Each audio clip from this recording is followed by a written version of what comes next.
Today I am going to explain first term is HTML.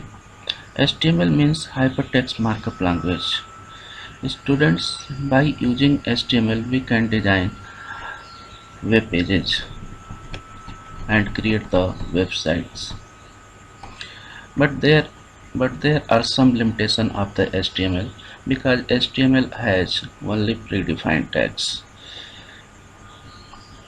Next is XML. XML means extensible markup language, and this markup language is case sensitive language, and this language is this language has user defined tags, and by XML we can also define conditional formatting, and we can create the web page, enhance web page, and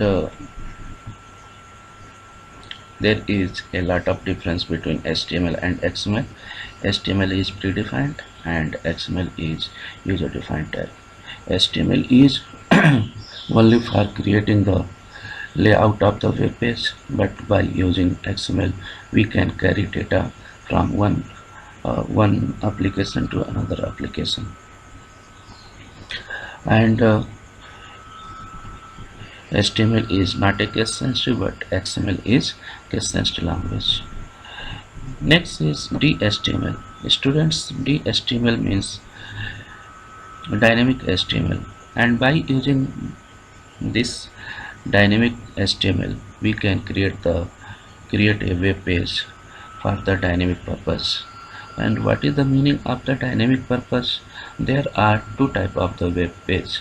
First, static web page, and second, dynamic web page. In the static web page, page will be fixed, but in the dynamic the information of the web page changes. That's clear.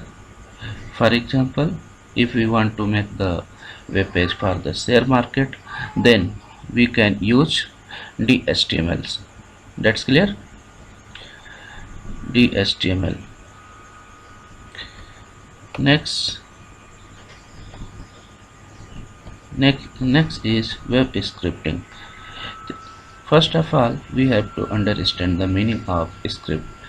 A script is the list of the command enabled in the web page. Scripts are interpreted and executed by certain program or scripting engine, or simply we can say that by using the script we can make a programs, and that program contains many commands, and whenever that script is executed, then all included or embedded command will be executed one by one. There are two types of the script. First is client side script, and second is server side script.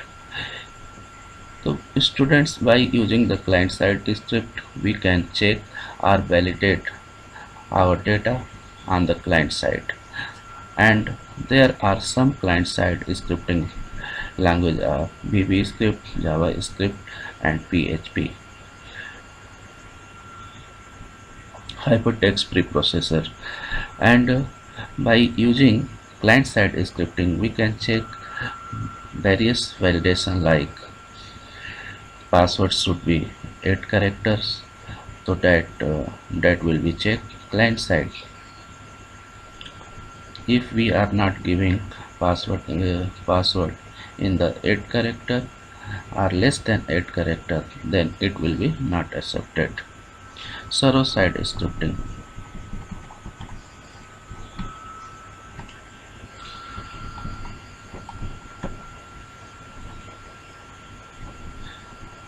So by using the server side scripting we can validate our data on the server side. There are some difference between client side and server side scripting, like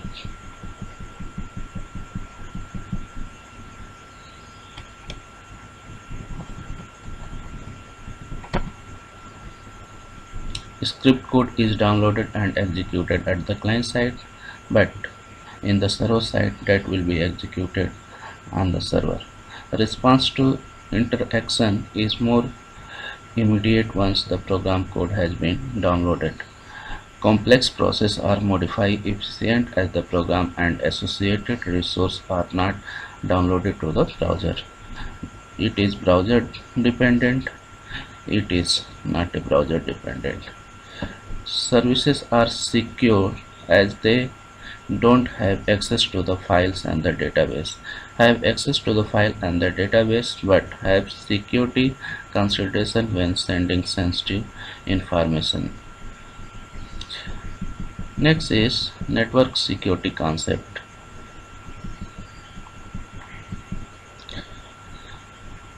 The students, day by day our data is in the network. How can that data will be secure?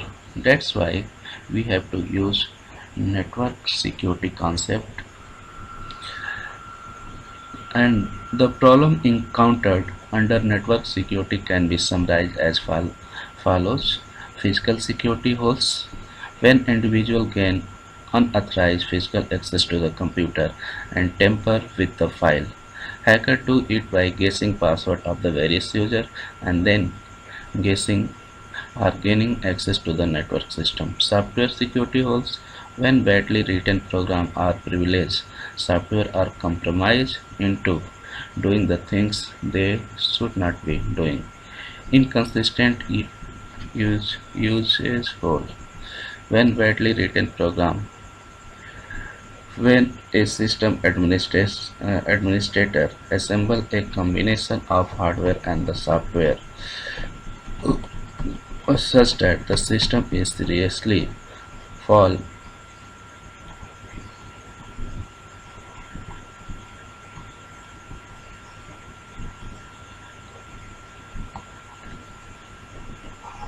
from the security point of the view.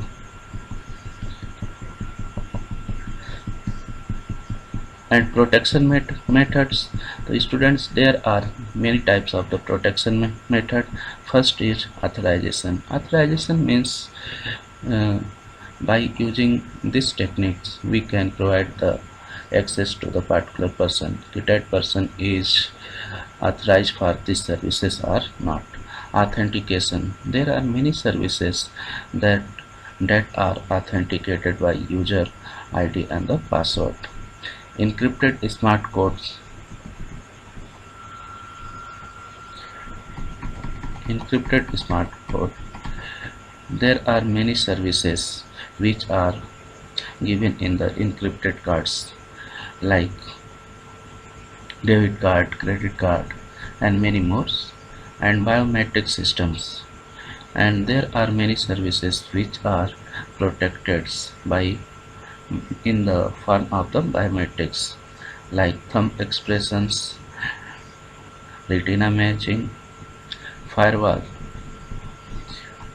Student firewall means it is the combination of hardware and the software that protect from unauthorized persons.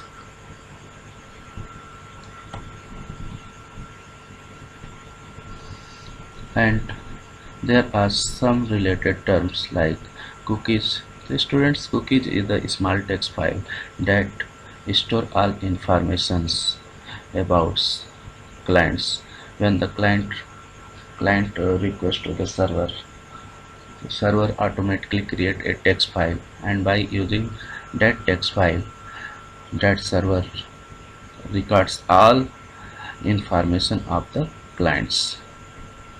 And we can also find the information of the clients, which type of information or site has visited by users.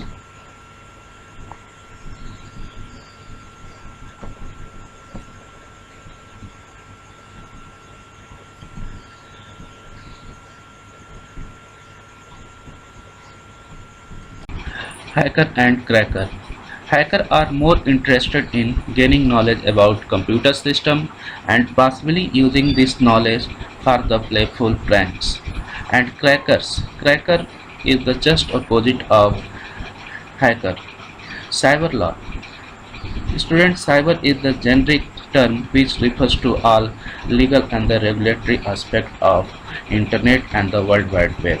Anything can concern which are related to or emanating from any legal aspects of the issue concerning any activity of netizens and others. Or simply we can say that by using cyber law we can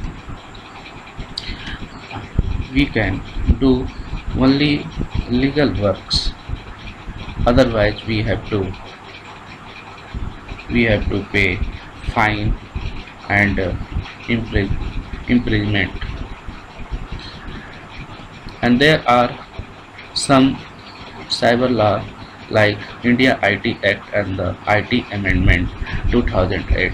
In India, the cyber law are enforced through Information Technology Act 2000, which are notified on 17 October 2000. It is based on United Nations Commission for International Trade related law. The act was later amended in 2008 through the IT Act. It provided additional focus on information security. It has added several new sections on offenses, including cyber terrorism and data protection. The Information Technology Amendment Act came into force from October 27, 2009 onwards.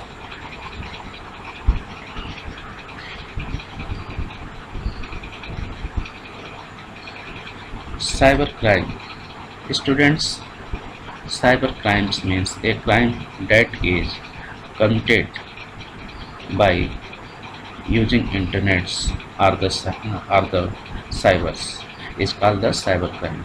And there are many types of the cybercrime like tampering with the computer source documents, hacking, publishing of information which is obscene in the electronic form, child pornography, accessing protected system, breach of the confidentiality and the privacy.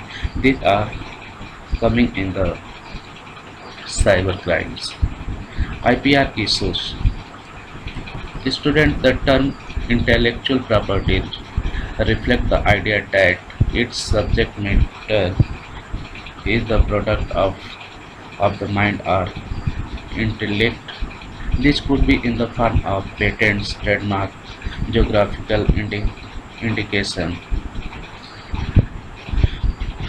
through which we can save our ideas and other things.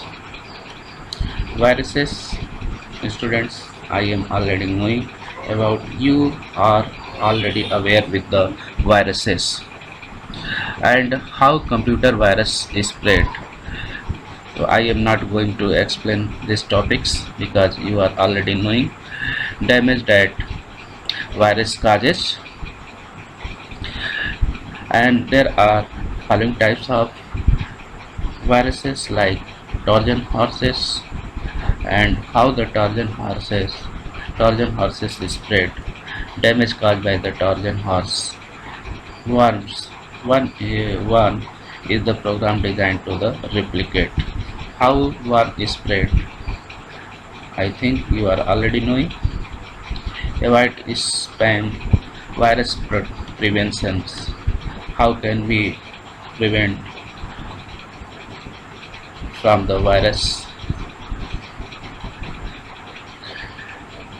Payment transaction using online bankings. So students, these times we can do our payments using online mobile banking and other mediums. There are many advantages. It affect customer can perform banking transaction 24 hours a day, 7 days a week. Online banking is safe and efficient. There is not problem of distance and time. And there are some disadvantages of online banking like For a novice online banking customer using system for the first time may present challenge and prevent the transaction from being processed. Although online banking security is continually improving, such accounts are still vulnerable when it comes to the hacking.